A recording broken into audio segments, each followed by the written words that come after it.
prosperity is having enough. It's having enough, or it's having more than enough to meet our needs. And I think about Louise Hay, the statement she said that there is more than enough.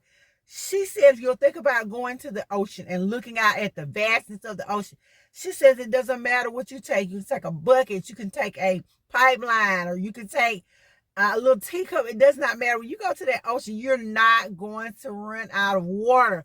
There's more than enough water for everyone to get a share. So the first thing we have to know is that poverty is having more than enough.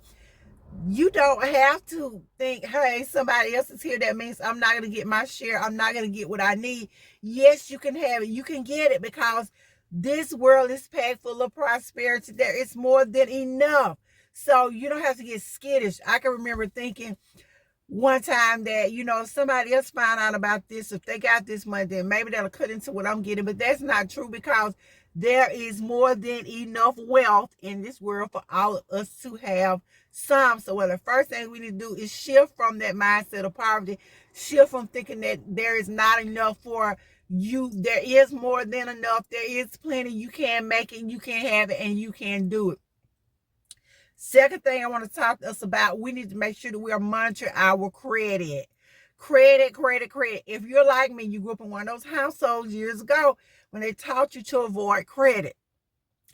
Their way of thinking was, if you get the stuff on credit, then you have to pay it back and you'll get into debt. That is true. And so credit was sort of a nasty word, but we have to keep up with our credit. We have to be doing things that are going to improve our credit and make sure that we have good credit. Number one, you have to have some credit. Reality is, in this world, in this day and time, you are going to have credit. You have to have the power to go get things without paying absolute cash. And I can also remember watching one of my favorite shows, was Little House on the Prairie. And Papa, who was named Charles, would always tell them they weren't going to charge it. They weren't going to get it if they couldn't afford to get it and pay cash for it.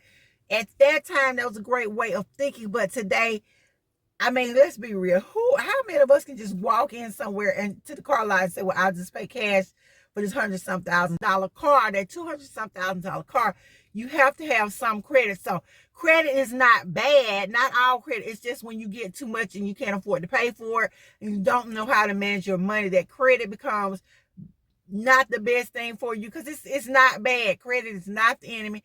Money is not the root of all evil. We've got to change our thinking about money.